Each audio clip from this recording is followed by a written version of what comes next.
Pada tahun 2019 lalu, Kota Malang dihebohkan dengan penemuan jasad seorang wanita tanpa identitas di dalam pasar swalayan Kota Malang. Yang membuat mengerikan, jasad tersebut juga tidak hanya mengalami pembusukan, melainkan keadaannya sudah terpotong beberapa bagian, yang mana si pelaku juga sengaja mentato kedua telapak kaki korban dengan tulisan yang berbeda. Di sebelah kanan telapak kaki korban bertuliskan, "Wahyu yang kuterima dari gereja Comboran, bertemu Tuhan Yesus sama kerabatnya." Sementara di sebelah kiri kaki korban bertuliskan, "Sugeng." Entah apa maksud dari pesan tersebut, apakah itu sebuah petunjuk atau mungkin sebuah pengakuan yang ditulis tangan oleh tangan si pelaku sebagai penanda atau mungkin sebagai ritual. Pada hari Selasa 14 Mei 2019, tepatnya pukul 13.30 waktu Indonesia Barat nih gengs, salah satu pedagang di pasar tersebut hendak naik ke lantai 2 nih. Dan rupanya beliau ini pada saat itu mencium bau yang nggak enak gitu. Awalnya dia ngira bau yang dia cium itu berasal dari bangkai tikus. Dan gak lama dari itu dilaporkanlah kejadian itu ke petugas keamanan yang ada di sana gitu. Ya bertujuan ya supaya dibersihkan gitu gengs. Namun pada saat petugas ini mencari sumber bau, bukan bangkai tikus yang ditemukan, melainkan sepasang kaki manusia yang telah terpotong dengan kondisi membusuk di bawah tangga. Dan dari penemuan itu ya kan dilaporkanlah kejadian itu ke pihak kepolisian. Dan pada saat itu polisi juga itu mencari anggota tubuh yang lain gitu geng, yang mungkin aja ada di dalam gedung tersebut. Dan bener aja gengs, pada saat itu petugas menemukan lagi potongan tubuh lainnya secara terpisah.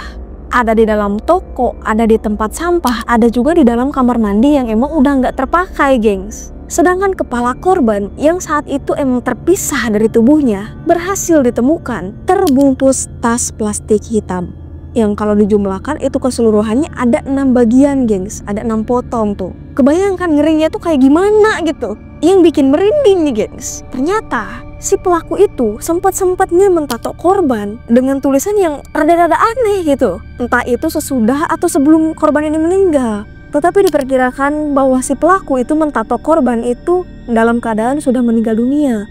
Tidak hanya pada tubuh korban, rupanya kejanggalan juga terjadi di sekitar lokasi kejadian. Di sebuah dinding yang tak jauh dari lokasi kejadian itu terdapat tulisan penuh dengan misteri guys. Yang kita tuh bertanya-tanya apa sih maksud dari semua ini gitu kan. Dan tulisan itu mengatakan yang kayak gini nih guys. Orang ruwet, lihat kalau akan menjelang mau meninggal dunia atau mati. Bahasa Inggris is dead, meninggal. Siksaan penyakit komplikasi, mati mengenaskan. Oh, bahasanya tuh bener-bener kacau, gak tahu apa maksudnya gitu. Tapi seakan-akan dia tuh berusaha untuk menyampaikan sesuatu gitu kan. Atau menyampaikan tentang sebuah kematian yang menyakitkan dan penuh dengan penderitaan gitu gengs. Dan tidak jauh dari situ, polisi juga menemukan selembar kertas bertuliskan tinta merah. Dan ini emang lebih bingung lagi gitu gengs, karena tulisannya itu lebih panjang dan sulit untuk dicerna gitu. Ya, kata lain nggak ngerti gitu gengs. Mulai dari tato di kaki korban, tulisan di sebuah dinding, sampai tulisan di kertas bertinta merah ini. Semuanya itu bahasanya kacau, kayak gak nyambung gitu. Tapi ini serem banget asli.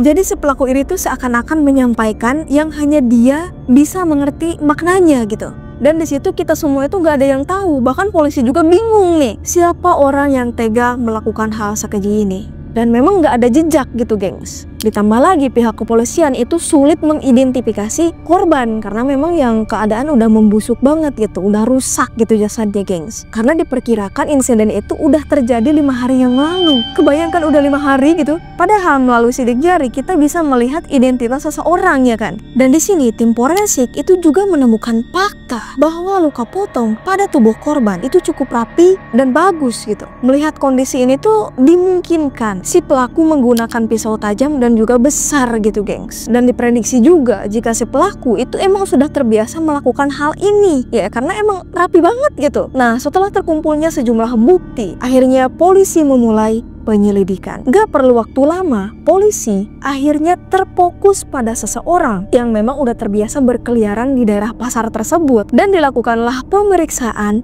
kepada seorang pria berusia 45 tahun bernama Sugeng Santoso. Nah, namanya sesuai kan sama tato yang ada di telapak kaki korban, Sugeng.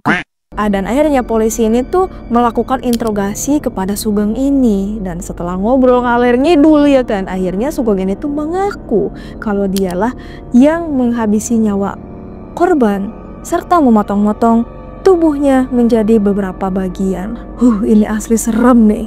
Ternyata si korban yang belum teridentifikasi itu adalah berjenis kelamin perempuan, gengs. Dan dari situ si Sugeng ini menceritakan dari awal dia bertemu dengan wanita itu hingga akhirnya dihabisi nyawanya. Ternyata Sugeng ini baru mengenal korban sekitar 9 hari yang lalu sebelum akhirnya dihabisi, gengs. Kita panggil aja nama korban ini tuh A ya kan. Pada saat itu Sugeng dan A ini itu hubungannya kayak teman dekat gitu ya, saling suka lah. Hingga suatu hari Sugeng ini mengajak A untuk berhubungan intim. Tapi di tengah-tengah A ini itu meminta sejumlah uang kepada Sugeng sebagai imbalan gitu ya. Emang Sugeng ini lagi nafsu bet lah gitu. Tapi Sugeng ini bilang kalau dia itu lagi gak punya uang gitu, hanya bisa membelikan makanan aja gitu, gengs. Dan akhirnya si A ini tuh pun setuju. Ya udahlah nggak apa-apa, makan aja lah gitu. Dan akhirnya pergilah Sugeng ini untuk membelikan nasi bungkus gitu, gengs. Dan akhirnya mereka ini makan bersama di sana. Dan setelah makan nih ya, nafsunya si Sugeng ini tuh memuncak kembali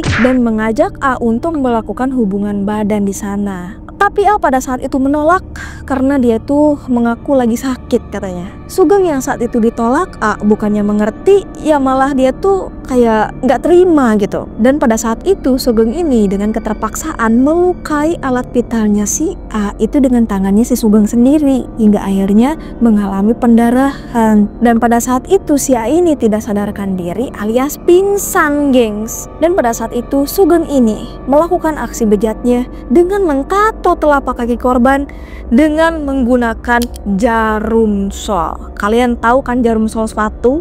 Ya kayak gitu. Jadi faktanya Sugeng ini mentato A itu emang masih hidup, gengs, bukan udah meninggal gitu. Hanya saja tidak sadarkan diri alias pingsan. Pada saat A masih pingsan, si Sugeng ini lantas pergi ke suatu tempat untuk mengambil kantong plastik hitam dan mulai menghabisi A dengan cara membungkam mulut dan hidung si A ini. Saat dirasa udah gak bernapas, kemudian Sugeng meneruskan aksi bejatnya dengan memotong leher A terlebih dahulu dengan menggunakan gunting. Jadi persepsi kita selama ini, polisi selama ini tuh salah, gengs, yang mengira kalau Sugeng ini tuh memotong-motong korban itu dengan pisau yang tajam dan juga besar. Faktanya itu hanya menggunakan gunting aja, tapi kok bisa rapi kayak gitu ya kan. Yang intinya motif penghilangan nyawa Sugeng terhadap A itu dikarenakan Sugeng gagal berhubungan intim dengan si A.